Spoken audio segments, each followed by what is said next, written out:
Makanya harus semangat. Amin. Semangat untuk kita mendengarkan firman Tuhan. Kalau dibilang ngantuk saudara ya, tim dari Jogja ini lebih ngantuk loh saudara. Tapi tetap semangat saudara. Walaupun melayani dari pagi saudara. Dari jam, kita bangun mungkin jam 6 ya Pak ya. Jam 6 sampai sekarang belum istirahat loh saudara. Wow, luar biasa ya. Udah 3 kali kebaktian sama ini saudara. Nah, kalau kita saja yang capek, yang lelah, bisa semangat, masa saudara kalah? Shalom saudara. Haleluya, haleluya, haleluya. Nah saudara, kalau mendengar firman Tuhan itu harus antusias. Amin. Harus semangat. Yang antusias, yang semangat, yang dapat. Amin. Iya saudara. Amin. Kalau saudara antusias, kayak Zakheus itu loh, waktu Yesus lewat, apa yang dia lakukan? Semangat. Wah, panjat pohon saudara. Oh, dia pendek, nggak bisa lihat, ketutupan, nggak bisa lihat. Mana nih Yesus? Mana nih Yesus? Wah, aku pengen ketemu Yesus, aku pengen lihat Yesus. Nggak bisa, karena pendek saudara. Tapi dia saudara nggak putus asa saudara. Ya, dia panjat pohon itu. Oh, Zakheus itu orang pendek, tapi bisa ketemu Yesus. Karena apa? Semangat. Amin. Mau lihat Yesus. Akhirnya ketemu nggak sama Yesus? Yesus berkata apa? Zakheus turun. Aku mau menumpang ke rumahmu. Amin. Itu yang terjadi.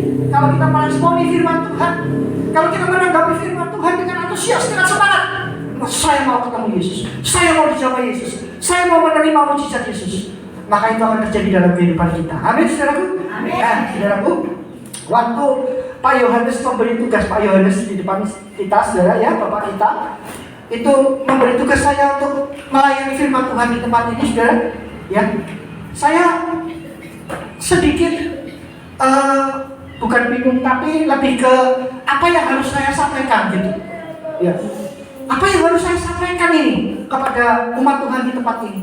Ya, karena umat Tuhan di tempat ini istimewa. Amin. Amin. Iya, saudaraku, istimewa. Saya bilang, sebetulnya saya itu gak jauh dari kaum difabel, saudara. Ya, karena mama saya sendiri difabel.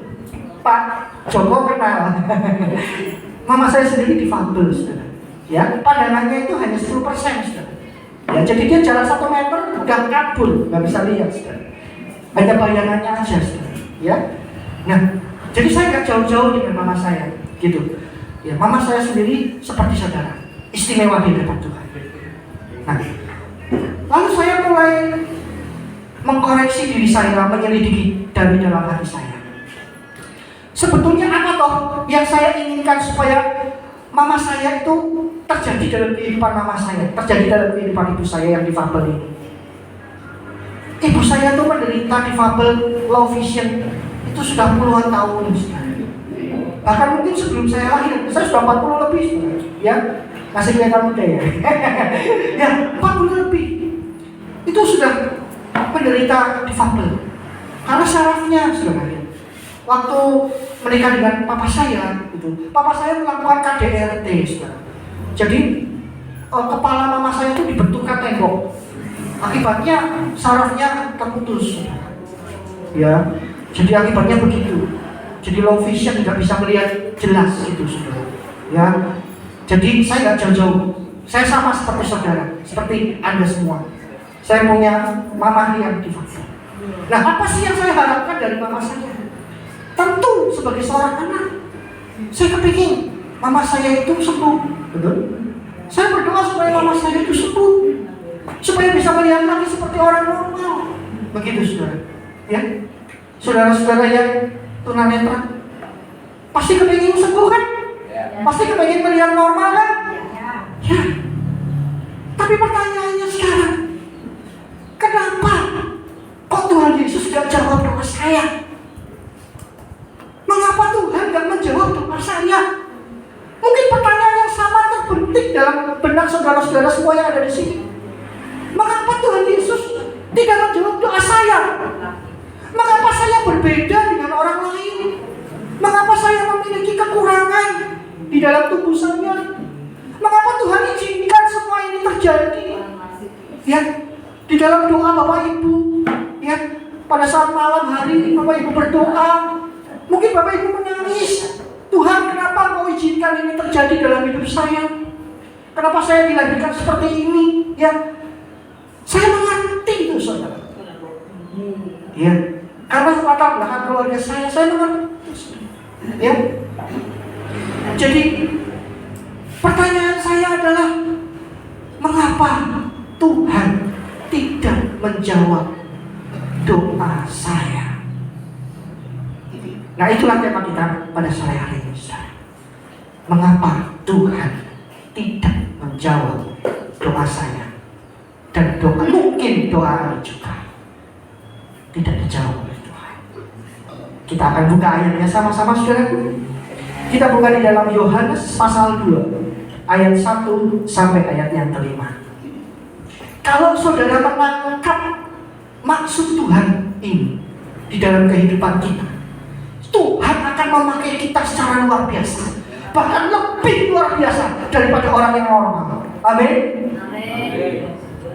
Pak Joko nanti bisa kesaksian tentang ibu saya, bagaimana pelayanannya. Dipakai luar biasa, lebih daripada orang yang normal. Ya, luar biasa. Yohanes pasal 2 ayat 1 sampai ayat yang kelima. Amin. Yuk kita baca 2, 3. Pada hari ketiga ada perkawinan di Kana yang di Galilea, dan ibu Yesus ada di situ. Yesus dan murid-muridnya diundang juga ke perkawinan itu. Ketika mereka kekurangan anggur, ibu Yesus berkata kepadanya, mereka kehabisan anggur. Kata Yesus kepadanya, mau apakah engkau daripadaku, ibu? Saatku belum tiba. Tetapi ibu Yesus berkata kepada pelayan-pelayan, apa yang dikatakan kepadamu, buatlah itu. Nah, saudaraku, pada saat itu, ya, saya cerita sedikit ya, saudara. Boleh ya? Bunda Maria dan Tuhan Yesus itu sedang menghadiri pesta perkawinan di Kana. Ya. Nah, pada saat pesta nih, saudara ya, saudara bayangin nih, saat saudara lagi pesta, tiba-tiba minumannya habis. Waduh, nggak ada air minum. Kalau di sana anggur, ya kalau pesta minumnya anggur, bukan air putih, saudara ya.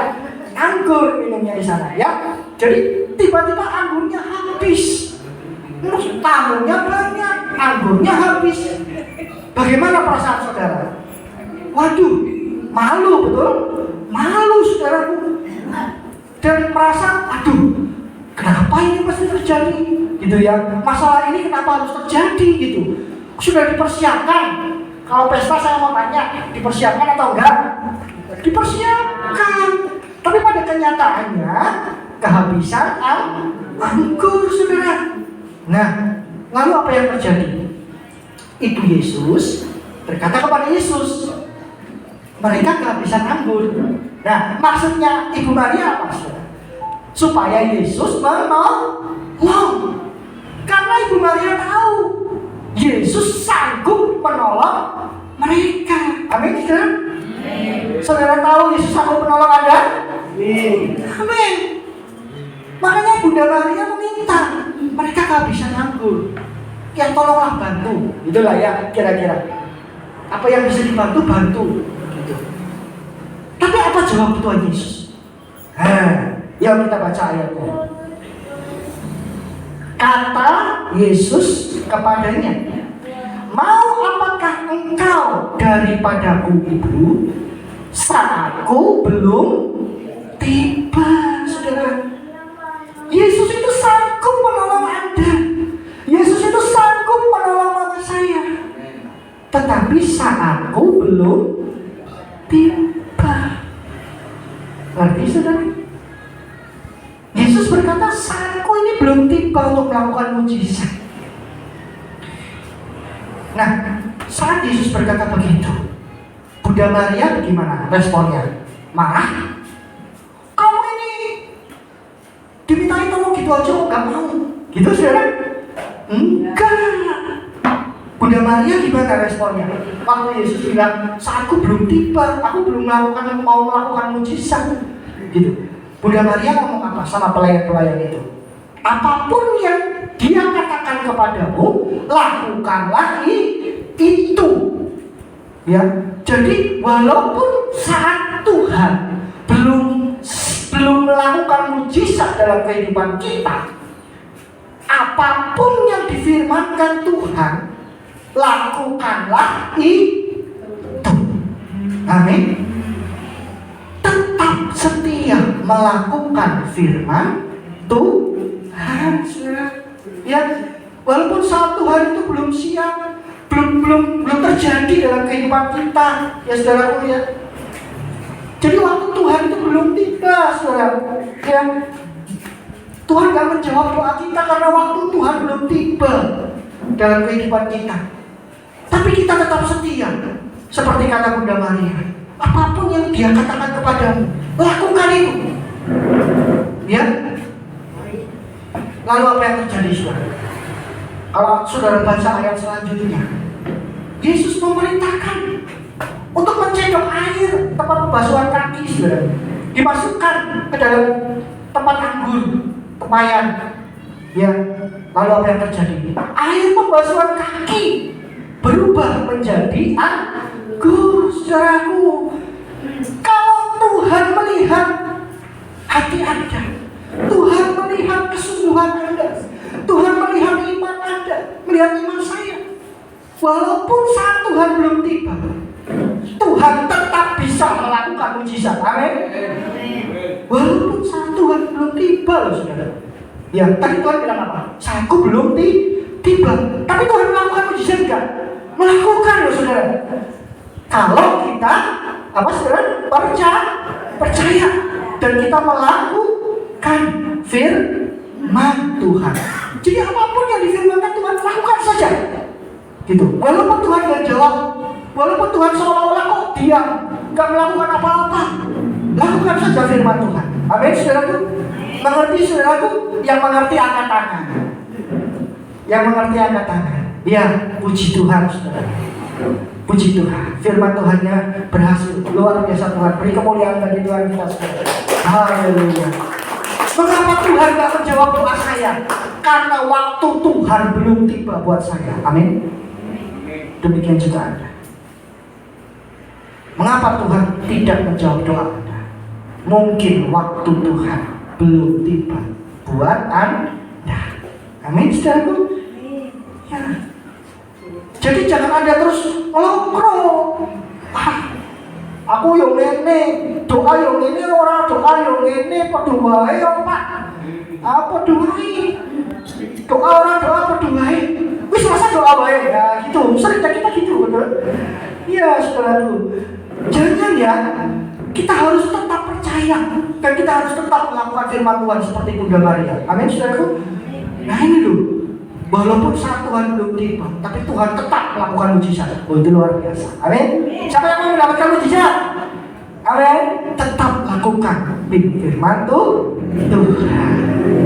Nah, itu poin pertama ya.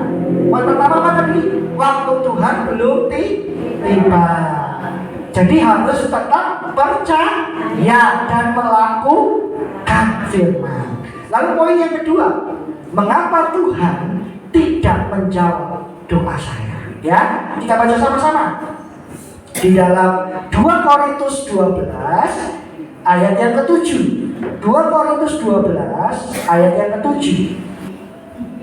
2, 3. Dan supaya aku jangan meninggikan diri karena pernyataan-pernyataan yang luar biasa itu, maka aku diberi suatu duri di dalam dagingku, yaitu seorang utusan iblis untuk menggoncok aku supaya aku jangan meninggikan diri. Nah, saudara, kalau saudara membaca firman Tuhan, membaca Alkitab, saudara menyelidiki pelayanan Paulus, itu pelayanannya luar biasa, saudara. Ya, bagaimana dia melayani orang, menumpangkan tangan ke orang sakitnya sembuh, saudara. Ya, Bahkan Paulus ini sapu tangannya saudara, dipakai Tuhan loh. Ditaruh di atas orang sakit, orang sakitnya sembuh. Sapu tangannya Paulus ditaruh di atas orang yang kerasukan setan, setannya diusir. Luar biasa pelayanan Paulus ini, saudara. Ya, dia dekat dengan Tuhan. Bahkan dia pernah melihat Tuhan Yesus, betul? Dia pernah melihat Tuhan Yesus loh dalam kemuliaannya. Ya, siapa di sini yang sudah pernah melihat Tuhan Yesus? Ada enggak? Oh, pernah Pak Hadi, luar biasa. Paulus pernah melihat Tuhan Yesus dalam kemuliaannya, terang sekali, saudara. Saya belum, saudara, ya. Saya melihat Tuhan Yesus di dalam Alkitab, saudara, ya. Tapi secara langsung Paulus melihat Tuhan Yesus, ya, saudara. Lalu apa yang terjadi? Karena sedemikian hebatnya kuasa Tuhan dalam diri Paulus. Paulus ini diberi satu duri dalam daging. Nah, saudaraku, duri dalam daging ini ada yang menafsirkan suatu penyakit, saudara, ya, atau kelemahan tubuh, ya. Jadi penyakit atau kelemahan tubuh ini menghambat pelayanan Paulus, membuat Paulus tidak bisa bergerak dengan bebas. Itu, ya, namanya orang punya sakit, punya kelemahan tubuh, pasti nggak bebas untuk melayani, betul? Nah, Paulus pun diizinkan punya kelemahan ini, saudara. Ada duri dalam daging. Bahkan dikatakan ini adalah dari iblis, saudara. Betul? Dari iblis. Nah, Paulus itu sudah berdoa, nggak cuma sekali, 3 kali. Paulus berdoa 3 kali supaya utusan iblis itu dilenyapkan, dihilangkan dari hidupnya. Penyakitnya itu diangkat Tuhan, kelemahan tubuhnya diangkat Tuhan. Tapi apa yang jawaban Tuhan? Cukuplah kasih karuniaku kepadamu, karena justru di dalam kelemahanmu itu kuasaku menjadi nyata. Ya, jawaban Tuhan begitu, saudara. Di ayat yang tadi kita baca, Paulus yang begitu luar biasa diberi duri dalam dagingnya. Supaya apa? Supaya Paulus jangan meninggikan diri. Demikian juga saya, saudara, diberi duri dalam daging dalam hidup kita. Supaya apa? Supaya kita jangan meninggikan diri. Saya percaya orang yang difabel itu punya kelebihan, saudaraku. Punya sesuatu yang tidak dimiliki oleh orang lain, saudaraku. Ya, punya kelebihan yang luar biasa. Bahkan Bapak ini tunanetra, bisa main keyboard, saya tidak bisa, saudara. Ya. Bahkan mungkin banyak saudara yang bisa melihat, nggak bisa main keyboard, betul? Bapak ini bisa. Ya. Kenapa Tuhan izinkan Bapak ini netra? Supaya Bapak jangan meninggikan diri. Amin. Amin, saudaraku. Ini hatinya rendah banget, Bapak. Ya, makanya saya bilang cocok ini Bapak ini luar biasa. Harus rendah hati, gitu. Karena Bapak ini tahu Tuhan itu ingin dia rendah hati, jangan meninggikan diri, saudara. Seperti Paulus ini loh, amin. Dipakai Tuhan luar biasa, menyembuhkan orang sakit, ya. Bahkan sapu tangannya bisa nyembuhin orang sakit. Tapi Paulus tetap rendah hati. Itulah yang Tuhan mau dari kita. Jadi poin yang kedua, mengapa Tuhan tidak menjawab doa saya dan saudara? Supaya kita jangan meninggikan diri. Amin. Amin. Kasih salam sama kanan kirinya, katakan jangan sombong ya, gitu saudara ya.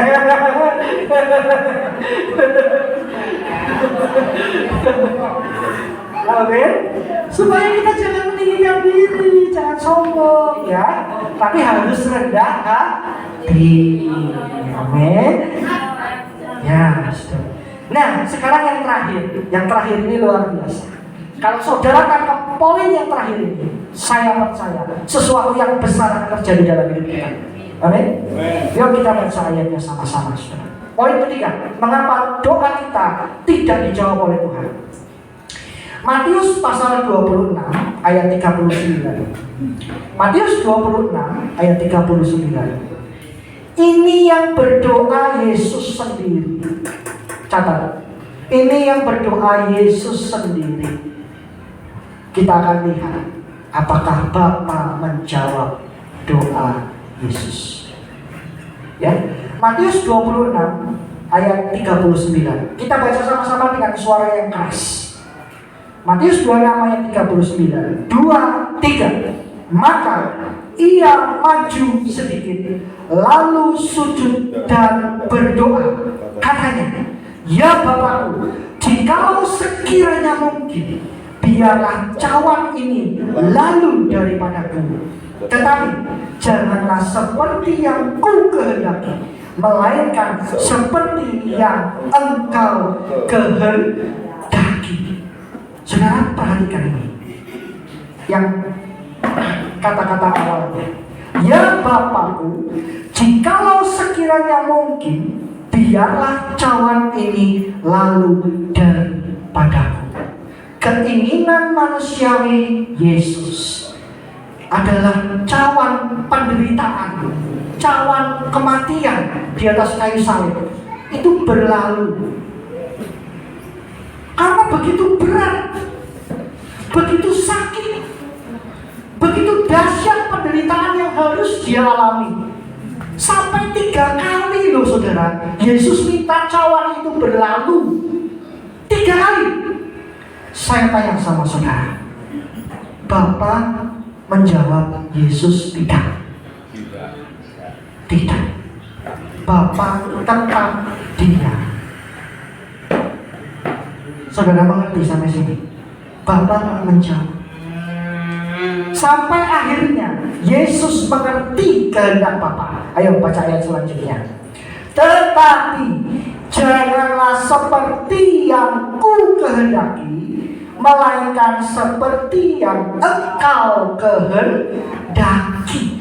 Kehendak Bapa adalah Yesus harus disiksa, disalibkan, wafat, dan bangkit. Untuk siapa? Untuk saya dan saudara. Amin. Karena kita ini banyak dosa, saudara. Kita nggak bisa hidup, kita nggak bisa selamat dengan perbuatan kita sendiri, nggak bisa. Dosa kita terlalu banyak, saudara. Amin. Saya mau tanya sama saudara, ya, saudara, kalau saudara hitung dosa saudara, sama saudara hitung perbuatan baik saudara, jujur, yang banyak yang mana? Dosa, saudara. Kalau mau ditimbang, gak ada satupun dari kita selamat, amin. Ya, saudaraku. Tapi puji Tuhan, Yesus rela menanggung salib, mati di atas kayu salib, dan bangkit pada hari yang ketiga untuk saya dan saudara. Saudara tinggal menerima, Tuhan, aku menerima Engkau sebagai Tuhan dan Juru Selamatku. Aku mau Engkau menyelamatkan aku. Aku tidak mampu selamat dengan kekuatanku sendiri. Aku tidak bisa selamat dengan perbuatanku. Dosaku terlampau berat, dosaku terlampau banyak.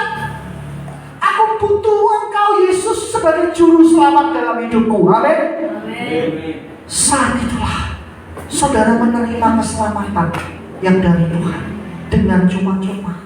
Saudara, kenapa dengan cuma-cuma? Kenapa dikasih gratis? Bukan karena murahan, saudara. Bukan. Justru karena terlalu mahal. Amin. Terlalu mahal, orang gak bisa beli. Saya mau tanya sama saudara, saudara mau bayar berapa untuk masuk surga? Bisa masuk surga dengan bayar? Gak bisa. Amin. Saudara hanya bisa selamat kalau saudara menerima Tuhan Yesus sebagai Tuhan dan Juru Selamat Anda. Hanya dengan menerima kasih Tuhan yang rela mati di atas kayu salib, Yesus itulah satu-satunya jalan keselamatan dalam hidup kita. Ya, dengan perbuatan kita tidak bisa selamat. Jadi Yesus itu tahu kehendak Bapa. Bapa ingin Yesus itu menderita, disalibkan, wafat, dan dibangkitkan pada hari yang ketiga buat saya dan saudara. Ya. Jadi Bapa tidak menjawab doa Yesus, keinginan Yesus, permohonan Yesus supaya cawan itu berlalu, karena Bapa punya rencana yang lebih besar, lebih indah, lebih mulia. Amin. Supaya saudara dan saya bisa diselamatkan. Kalau Yesus sudah mati di atas kayu salib, saudara dan saya semua masuk neraka, saudara. Karena dosa-dosa yang kita lakukan, amin. Terlampau banyak, terlampau berat, saudara. Ya. Jadi justru rencana Bapa itu lebih besar, lebih indah, lebih mulia daripada permohonan doa Anda. Amin. Doamu gak dijawab Tuhan. Doamu pengen sembuh gak dijawab. Doamu pengen dipulihkan gak dijawab. Sama. Yesus juga berdoa supaya cawan itu berlalu, gak dijawab sama Bapa. Amin. Bapa punya rencana yang lebih indah, punya rencana yang lebih besar, punya rencana yang lebih mulia di dalam hidupmu dan hidupku. Amin. Saat engkau pegang ini, aku kepengen mobil, aku kepengen rumah, kok orang dijawab-jawab, aku jadi kontraktor terus, nengin kontrak. Nah itu saudara ya, saya itu dulu saudara ya, nengin kontrak saudara. Termasuk di tempat Pak Yohanes saya di ruang gerak saudara ya. Doanya kok gak dijawab-jawab sih? Ya, pengen punya rumah, pengen punya mobil, pengen punya pasangan hidup, ya saudara, gak dijawab-jawab. Tapi percayalah, Tuhan punya rencana yang lebih besar, lebih indah, lebih mulia dalam kehidupanmu, dan itu akan terjadi dalam kehidupanmu. Amin? Ya saudara, terjadilah seperti yang kau percaya. Amin saudara? Kalau engkau percaya, itu akan terjadi. Saya akan tutup dengan sebuah kisah. Kisah ini tentang seseorang difabel, sama seperti saudara. Difabel ini punya 12 murid. Pada saat dia disalibkan, ya, tangannya dipaku, lambungnya ditikam, dia mati di atas kayu salib. Lalu dia dikuburkan dan dia bangkit pada hari yang ketiga. Kita buka ayatnya. Apa yang terjadi setelah dia bangkit pada hari yang ketiga? Yohanes 20 ayat 20. Saya kaget, Pak Yohanes berbicara ayat yang sama. Gak pernah janjian, gak pernah tahu kok bisa sama, tapi pengertiannya berbeda. Kita baca Yohanes 20 ayat 20 2-3. Dan sesudah berkata demikian, ia menunjukkan tangannya dan lambungnya kepada mereka. Stop sampai situ. Ada apa di tangannya dan di lambungnya? Ada apa? Lubang paku dan lubang tusukan tombak. Yesus sudah bangkit. Yesus sudah dimuliakan. Yesus sudah mengenakan tubuh kemuliaan. Yang kata Pak Yohanes, tembus tembok. Tembok gak bisa menghalangi Yesus. Tubuhnya penuh kuasa. Tubuhnya tubuh ilahi. Pertanyaannya sekarang, kenapa lubang itu tetap ada di tangannya dan lambungnya? Kenapa cacat itu masih ada di tangannya dan di lambungnya? Kenapa Tuhan tidak memulihkan tangannya dan lambungnya? Tuhan Yesus bisa mencerihkan mata orang buta. Amin. Tuhan Yesus bisa membuat orang tuli mendengar. Amin. Tuhan Yesus bisa nyambung telinga Malkus yang sudah diputus, diambil disambung lagi. Telinga orang, bukan telinga boneka, saudara. Telinga orang sudah putus disambung lagi. Lah ini Tuhan Yesus sudah bangkit, sudah pakai tubuh kemuliaan. Lubang di tangan dan di lambungnya itu masih ada. Kenapa? Cacat itu masih ada. Kenapa? bukti kasihnya buat saudara dan saya. Amin. Saat saudara melihat cacat itu, lubang di tangan dan di kaki, di lambungnya, saudara mengerti, ini loh Tuhan saya yang disalibkan, yang mati buat saya. Ya saudara, ini loh Tuhan saya yang gak cuma bisa ngomong, gak cuma bisa nyuruh, oh kamu harus berbuat begini, kamu harus berbuat begini, tapi Dia melakukannya. Amin. Yesus melakukannya. Yesus mati di atas kayu salib buat saudara dan saya. Ini loh bukti kasihnya. Ini loh lihat tanganku berlubang paku. Ini loh lihat lambungku berlubang ditusuk tombak. Celupkan tanganmu ke tangan dan lambungku. Yesus berkata begitu kepada Thomas. Jangan kau tidak percaya lagi, tapi percayalah. Dan diakhiri dengan satu kata yang luar biasa. Karena engkau melihat, engkau percaya. Kita yang bisa melihat yang normal, kita bisa percaya karena kita melihat. Tetapi dikatakan apa? Berbahagialah orang yang tidak melihat, namun percaya. Amin. Engkau yang tidak melihat, namun engkau percaya kepada Dia. Engkau orang yang berbahagia. Amin. Tuhan melakukan sesuatu yang luar biasa dalam hidupmu. Kalau engkau mengerti ini, Yesus juga seorang difabel sama seperti engkau. Saudara mengerti? Ya. Enggak apa-apa. Tuhanmu kok difabel, Tuhanmu kok cacat, Tuhanmu kok disalib. Dia melakukannya karena kasihnya buat saudara dan saya. Saudara mengerti? Gak apa-apa, orang lain biarkan mengejek kita, tapi Dia melakukan itu karena Dia mengasihi engkau dan saya. Dia tidak mau engkau dan saya binasa. Dia mau engkau dan saya selamat. Dia mau engkau dan saya masuk surga. Dia punya rencana yang besar untuk engkau dan saya, supaya engkau dan saya boleh menerima kerajaannya yang kekal selama-lamanya. Amin. Mari kita akan nyanyikan satu lagu. Dia mengerti, Dia peduli. Halo semua, selamat datang di channel Cell Ministry. Semoga channel ini memberkati Anda semua yang mendengarkan.